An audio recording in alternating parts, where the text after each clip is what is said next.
Pido a la palabra de Dios. Quiero pedirte que me acompañes en oración. Dios, te damos muchas gracias por este tiempo de familia, de amistad, de amor, de unidad, Señor. Gracias porque tú estás aquí. Tú llegaste aquí desde hace mucho rato para estar aquí esperándonos y recibirnos con los brazos abiertos, y tienes una palabra que viene a alentar nuestro corazón el día de hoy. Yo te pido que hables a través de mí y a pesar de mis errores, en el nombre de Cristo Jesús. Amén. Muy bien, hoy vamos a darle una continuidad. No es una serie, pero vamos a darle una pequeña continuidad a lo que predicamos el domingo pasado. El domingo pasado estuvimos viendo acerca de pasemos al otro lado, y veíamos la historia de Josué, cuando Josué cruza el río Jordán. Eso lo vimos en el libro de Josué capítulo 3, pero ahora vamos a estar viendo acerca de esa misma frase, pasemos al otro lado, pero dicha por Jesús. Y vamos a ir al Evangelio de Marcos. Ahora, curiosamente, esta historia la narran tres evangelistas: Mateo, Marcos y Lucas. Juan no la narra. ¿Por qué? Porque no es un evangelio sinóptico. Solamente Mateo, Marcos y Lucas narran esta historia. Y vamos a verla desde la perspectiva de Marcos, pero me voy a permitir leerles los tres evangelios. Primero, Marcos, capítulo 4, dice: ese mismo día, cuando llegó la noche, Jesús les dijo a sus discípulos: vamos al otro lado del lago. Entonces dejaron a la gente y atravesaron el lago en una barca. Algunos fueron también en otras barcas. De pronto se desató una tormenta y el viento soplaba tan fuerte que las olas se metían en la barca, y esta empezó a llenarse de agua. Entre tanto, Jesús se había quedado dormido en la parte de atrás de la barca, recostado sobre una almohada. Los discípulos lo despertaron, y le gritaron: Maestro, ¿no te importa que nos estemos hundiendo? Y después continúa la historia y dice, me la ponen: Jesús se levantó y ordenó al viento y al mar que se calmaran. Enseguida el viento se calmó y todo quedó completamente tranquilo. Entonces Jesús dijo a sus discípulos: ¿por qué estaban tan asustados? ¿Todavía no confían en mí? Pero ellos estaban muy asombrados y se decían unos a otros: ¿quién es este que hasta el viento y el mar lo obedecen? Eso es lo que Marcos nos relata. Marcos no fue un discípulo de Jesús. Es decir, Marcos no estaba en esa barca.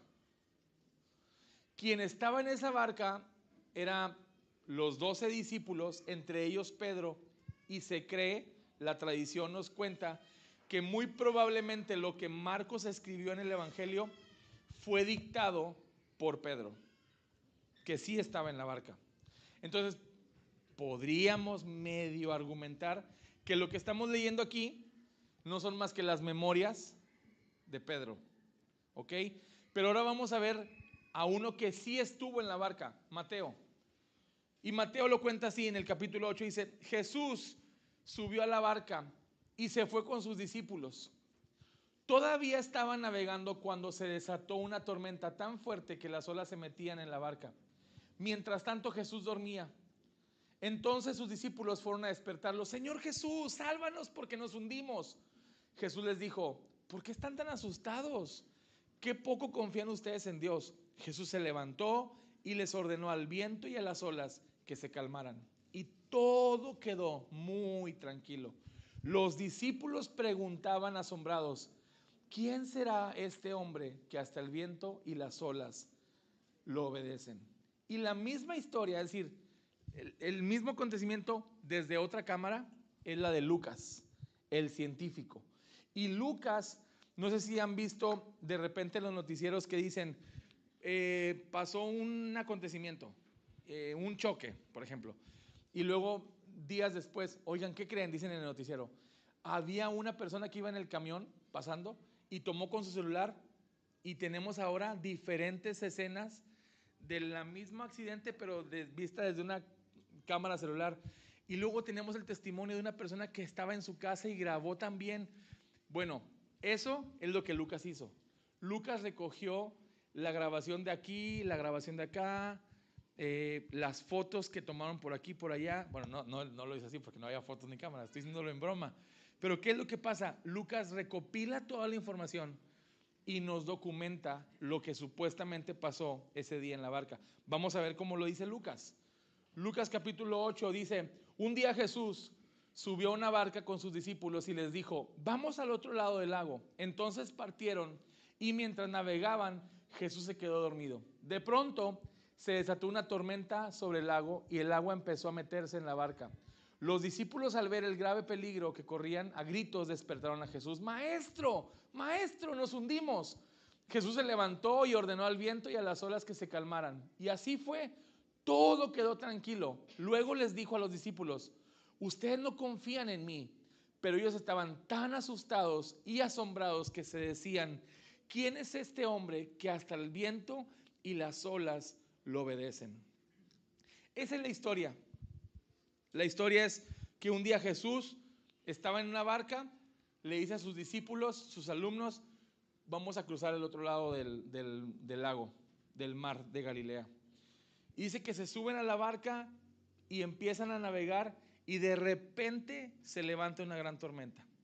Dice que era tan fuerte el viento que soplaba y el agua se estaba metiendo en la barca y se estaba empezando a hundir. Los discípulos empezaron a gritar como el oso Yogi, bueno, a correr como el oso Yogi. ¿Se acuerdan cuando no encontraba muy viejito, ¿verdad? Eso, Israel, nada más tú y yo nos reímos, porque tú eres el mismo modelo que yo. Y empezaba a buscar el oso Yogi así, corría por un lado, así estaban, los discípulos estaban buscando la respuesta. ¿Qué pasó? Y Jesús estaba durmiendo. Lo despiertan: maestro, maestro, nos estamos muriendo. Se levanta Jesús y calma la tempestad. ¿Alguna vez has estado en una tempestad, no literal, pero un problema en tu vida, que te sientes como los discípulos que dices: me estoy ahogando, ya no veo lo duro, me llueve? Ay, no, hombre, ustedes se saben todos los dichos. Me llueve sobre mojado. No para de llover en mi vida, o sea, me está pasando un problema tras otro problema y ya no encuentro la salida. Bueno, los discípulos se sentían así en ese momento. Ahora vamos a ver 4 detalles, pero antes de ver esos detalles quiero que vean conmigo cómo es el lago de Genesaret o el mar de Galilea. Este es el mar de Galilea. En realidad no es un mar, en realidad es un lago, ¿ok? Y aquí está Capernaum, Magdala, por aquí está Tiberíades, por aquí está Caná, donde fue las bodas de Caná. Nazaret está por acá, donde no nació, donde Jesús creció, Nazaret. Y este es el lago, en realidad es un lago. Algunos lo llaman el mar de Tiberíades porque entraron por aquí. Algunos le llaman el lago de Genesaret porque está aquí Genesaret también. Aquí está Gergea, Bersaida, Gadara. También se le llama el lago de Genesaret, o también se le llama mar de Galilea porque está en Galilea. Esta es la región de Galilea. Es como aquí, tenemos el mismo mar, mar Caribe, pero dependiendo por dónde entras le puedes llamar diferente. Pamul, Acumal, Expujá, Playa del Carmen, Tulum, Puerto Aventuras. Es el mismo mar, pero le pones de diferente manera porque es por donde estás entrando. Cuando veas en la Biblia el lago de Genesaret, es este. Mar de Galilea es este. Mar de Tiberíades es el mismo. Todos son el mismo. ¿Sí me estoy explicando? Y en su parte más larga mide 21 kilómetros. Y en su parte más ancha mide 12 kilómetros. Se han calculado la profundidad, está entre 40 y 60 metros de profundidad en la parte más profunda. Ese es el lago. Y ojo, es conocido como un lago en donde se levantan tormentas, pero feas. Ahora vamos a ver la foto que yo tomé cuando fui. ¿Me la ponen, por favor? Esa es.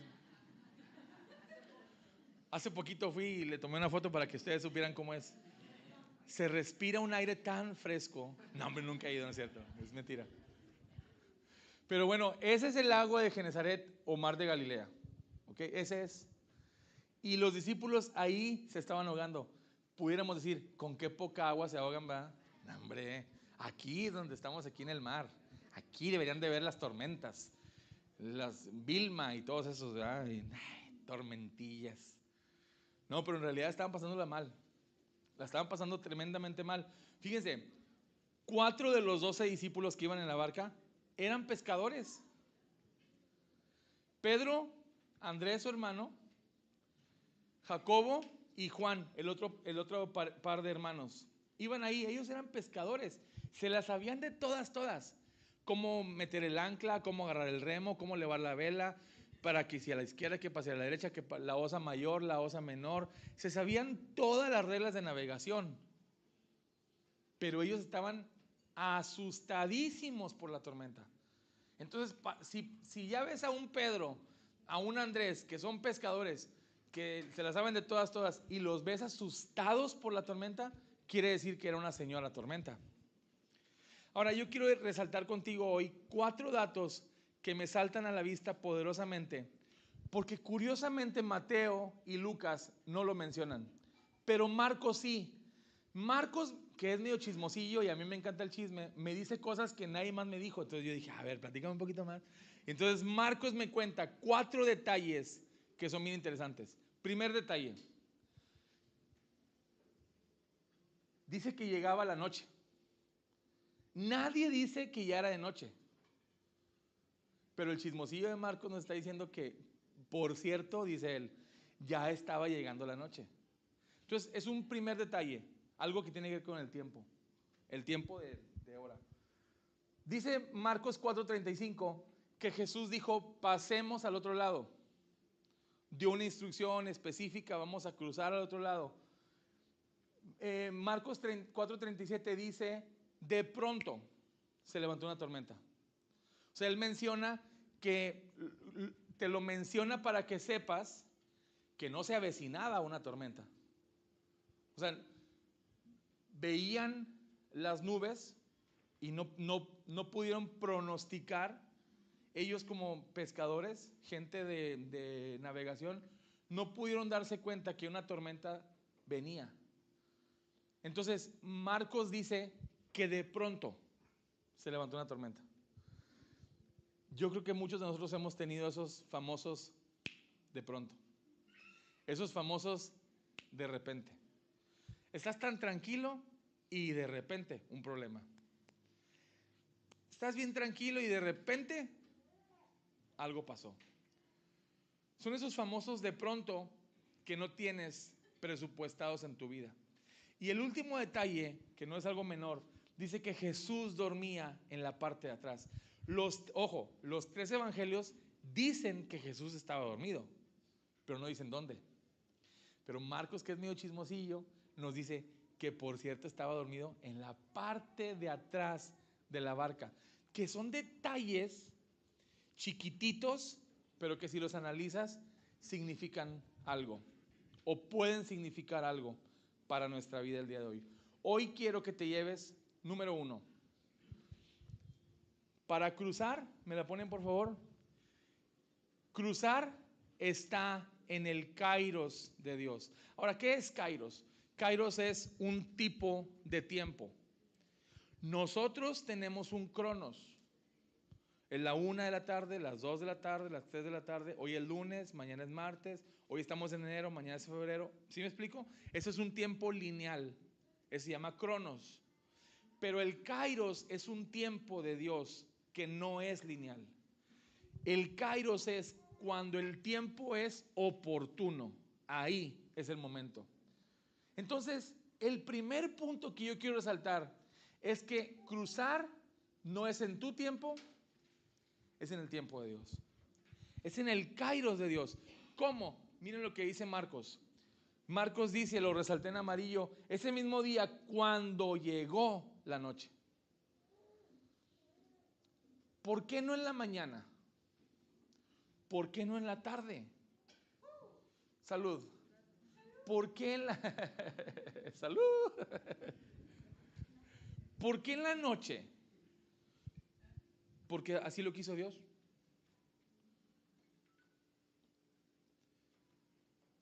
Señor,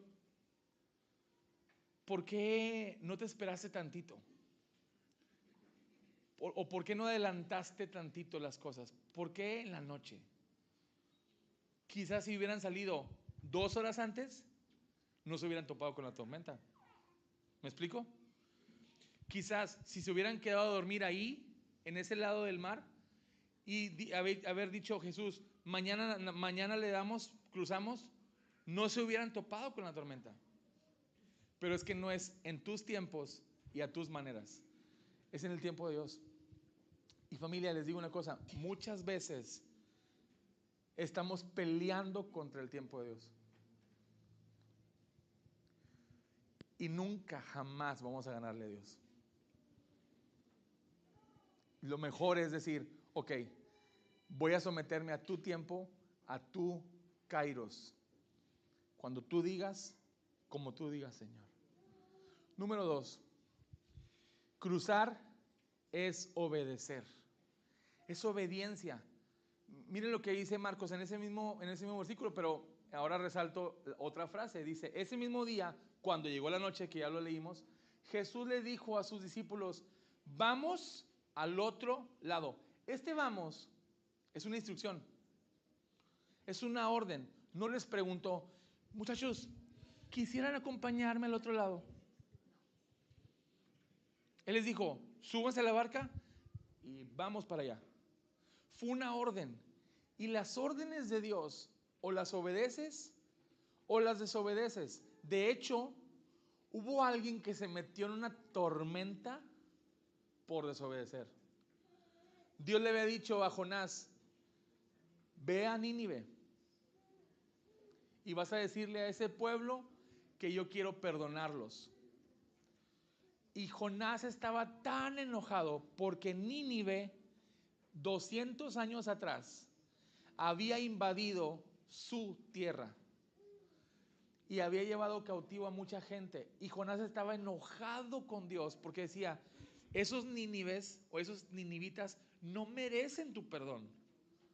Son muy malos, son gente mala.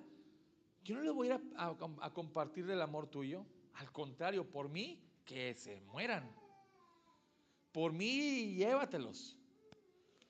Entonces Jonás sale de Jope y en lugar de irse a Nínive, se va para otra ciudad. Y se mete en una tormenta por desobedecer.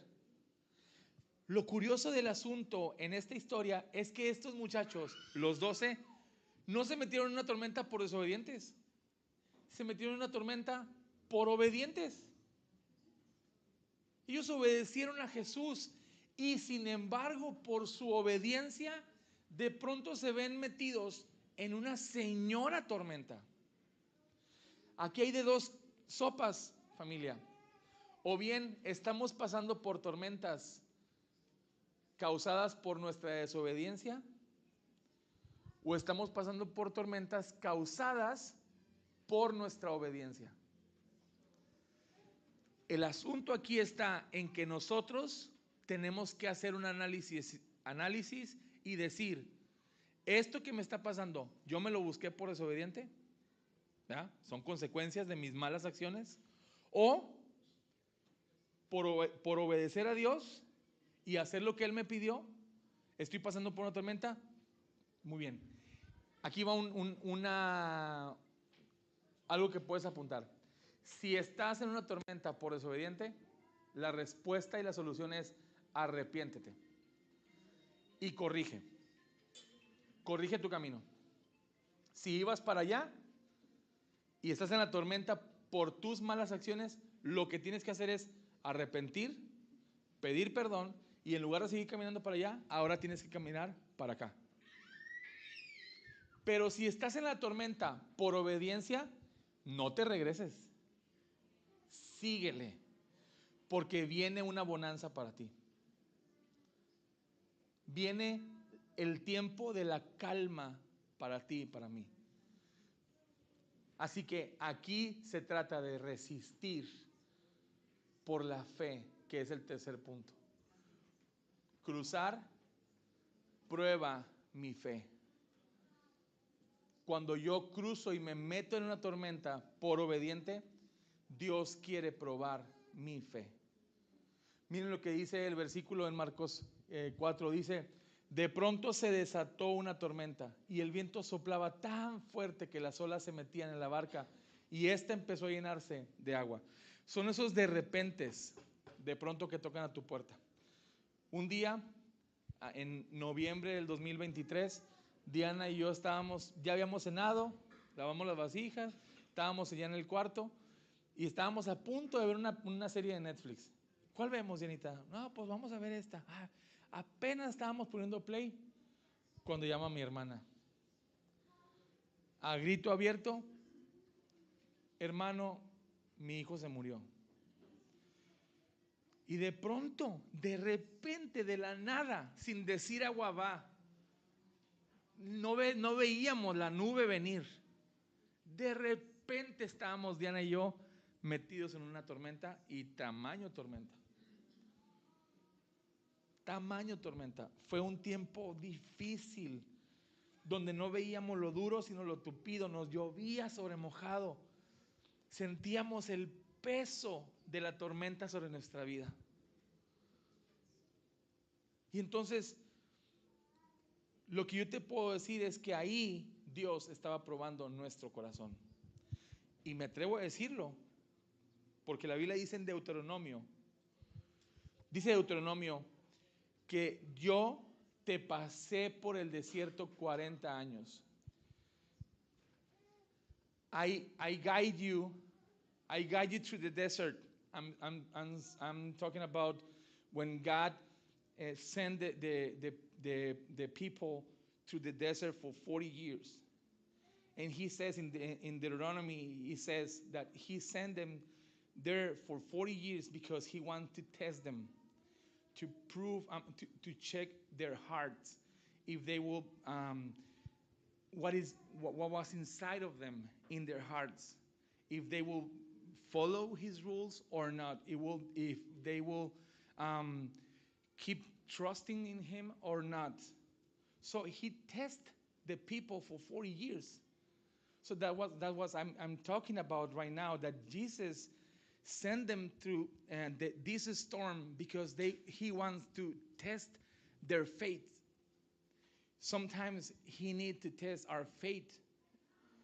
Entonces, Dios pasa al pueblo de Israel 40 años y Deuteronomio dice: yo, Jehová, yo te pasé por el desierto 40 años, yo lo hice.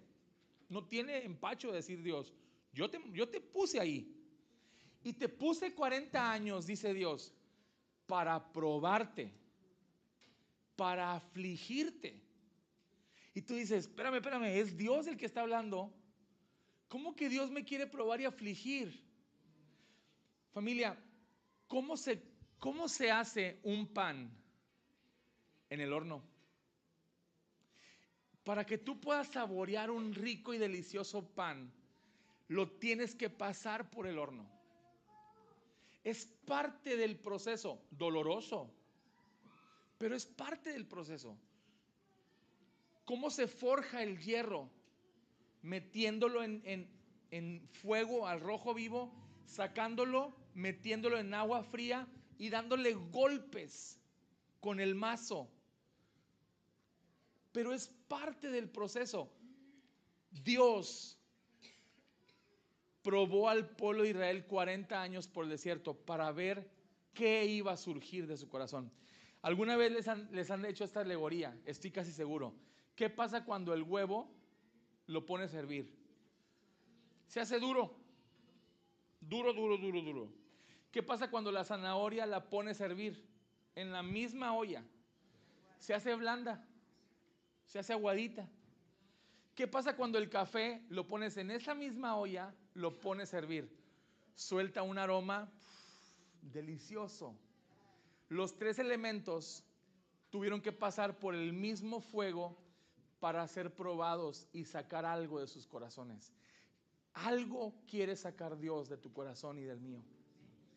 Muchas veces estamos pasando por tormentas por obediencia, porque Dios quiere sacar algo de tu corazón. Y una de las cosas que quería sacar Jesús en el corazón de ellos era su fe. Si tú sigues leyendo, si tú lees más atrás, antes de esta escena, salud, tú te vas a encontrar que Jesús estaba platicando con los discípulos acerca de la fe. Y Él les dice lo que Han dijo: si tuvieras fe como un grano de mostaza. Esa plática, lo que dijo Han, ¿cuándo crees que sucedió? Minutos antes de subirse a la barca. Minutos antes de zarpar esa tarde, Jesús estaba enseñándoles acerca de la fe. ¿Quiénes estudiamos física en primaria, secundaria, preparatoria? Y el maestro, después de llevar teoría, nos tiene que llevar a un laboratorio. Y en el laboratorio hace que explote algo ahí enfrente de nosotros. ¿Por qué no están ahí los bomberos? ¿Por qué no mandan llamar a los papás para que pongan a todos los niños muy lejos de esa pequeña explosión? Porque es algo que está dentro del laboratorio y el maestro está en control. Es muy probable que esto que sucedió esa noche en el mar de Galilea era el laboratorio, donde Jesús, el maestro, estaba en control y los elementos estaban en su control. Y lo que Dios quería era sacar de su corazón esa fe que habían estado platicando minutos atrás. Pero si no pasas por la prueba, no sale la fe.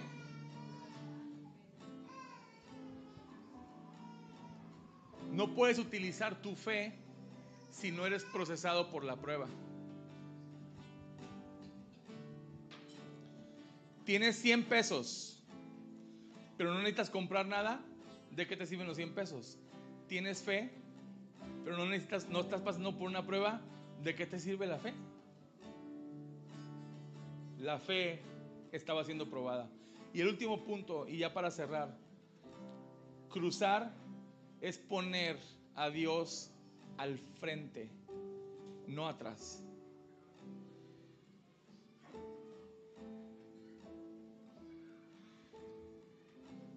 No lo dice la Biblia, pero es muy probable, por la actitud de Pedro, que Pedro le haya dicho al Señor Jesús: vienes muy cansadito, Jesús. Yo me imagino que empezaban a zarpar y Jesús estaba: ay, me duele mucho. Y Pedro debe haber dicho, eso no dice la Biblia, Pedro debe haber dicho: te noto un poco cansado, Señor, descansa. Y Jesús: no, chicos, yo vengo aquí con ustedes y ¿qué remo agarro? ¿El izquierdo, el derecho? Y yo me imagino a Pedro: ay, Señor, no te preocupes, tú no sabes esto de remos, qué chistoso. No, aquí no usamos el remo, usamos la vela. Y Jesús: no, pues levantamos la vela y ay, no, Señor, tú mejor enseña de la semilla de mostaza y de la siembra y la cosecha. No te preocupes, tú duérmete. Familia, ¿cuántas veces le hemos dicho a Dios: no te necesito, tú descansa? No te metas en la manera como yo trato a mi esposo o a mi esposa, no te metas ahí. No. ¿Cómo educo a mis hijos? No te metas, tú eres Dios, tú tranquilo, yo nervioso. Y de pronto nos topamos con tormentas y andamos llorando. Levántate, Señor. Un día estaba yo en el McDonald's comiendo con mi familia. Moito estaba muy chiquito y un niño en el área de juegos le pegó. Y viene Mollito, llore y llore. Hagan de cuenta así. ¿Qué pasó, Mollito? Me pegó el niño. Y el niño estaba del otro lado de la ventana. Estábamos comiendo y el niño estaba así, a lo lejos estaba así, viendo todo lo que estaba pasando. Estaba así. Entonces yo volteo con Mollito: ¿y qué pasó? No, me pegó. Donde yo me levanto para ver qué pasó, me levanto. El niño corrió, pero despavorido. ¡Fum! Se metió y se escondió atrás de los juegos, porque vio que el papá del niño se había puesto de pie. Ese día en la tormenta, el papá de los discípulos se había puesto de pie. Y la tormenta y el viento y las olas dijeron: perdóneme, no sabía que usted venía aquí, Señor. No sabía que usted, que me creó a mí, estaba en la barca. Discúlpeme. Y dice la Biblia que hubo grande bonanza. ¿Sabes lo que es la bonanza? Es que el mar quedó como un espejo. ¿Te lo imaginas? Déjame cierro con esto. Yo necesito bonanza en mi vida. Uy, ya no veo lo duro sino lo tupido en algunas áreas de mi vida. Pero hoy quiero decirle, Señor, levántate. Perdóname si yo te puse atrás. Perdóname si no ha sacado mi corazón la fe que tú necesitas. Pero hoy yo necesito que por favor te pongas de pie. Y los enemigos van a huir delante de ti. Las tormentas se van a calmar porque el papá mío se está levantando. Si hoy tú quieres decirle, Señor, levántate, yo te pido hoy, levántate conmigo, ponte de pie.